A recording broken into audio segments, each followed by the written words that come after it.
Hello అండి, ఈరోజు winter special recipe mutton soup చేస్తున్నాను.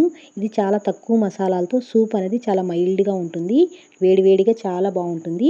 అయితే దీని ప్రాసెస్ కోసం ముందుగా కుక్కర్లో నీట్గా క్లీన్ చేసి పెట్టుకున్న మటన్ని వేసి ఇందులో రుచికి సరిపడినంత ఉప్పు పసుపు వేసుకొని ఈ వీడియోలో చూపిస్తున్న మసాలాలన్నీ కుక్కర్లో వేసి ఇందులోనే ఒక హాఫ్ స్పూన్ వరకు అల్లం వెల్లుల్లిపాయ పేస్ట్, అలాగే 1 లీటర్ వరకు వాటర్ని వేసి కుక్కర్ మూత పెట్టేసి మటన్ అనేది సాఫ్ట్గా కుక్ అయ్యేంత వరకు ఒక 6-7 విజిల్స్ వరకు ఉడికించుకోవాలి. పీస్ అనేది ఈ విధంగా ఉడకాలి. దీన్ని ఇప్పుడు సూప్ అనేది సపరేట్ చేసుకొని ఇందులో మసాలాలన్నీ తీసేసుకోవాలి. అలాగే మటన్ని కూడా ఇలా ప్లేట్లో తీసి పక్కన పెట్టేసుకోవాలి. ఇప్పుడు సూప్ చేసుకోవడం కోసం స్టవ్ పై ఒక ప్యాన్ పెట్టుకొని కొద్దిగా బటర్ వేసి సన్నగా కట్ చేసి పెట్టుకున్న వెల్లుల్లిపాయలు, అల్లం తురుము, ఒక ఉల్లిపాయని ఇలా పొడవుగా కట్ చేసుకుని వేసుకోవాలి. 2 పచ్చిమిర్చిని కూడా ఇలా పొడవుగా కట్ చేసుకుని వేసి జాజికాయ తురుము కూడా ఒక హాఫ్ స్పూన్ వేసుకుని ఇందులోనే పుదీనా కొత్తిమీర కూడా వేసి మనం ఉడికించి పెట్టుకున్న మటన్ కూడా వేసి ఇలా ఒకసారి అంతా కలిసేలా కలుపుకోవాలి.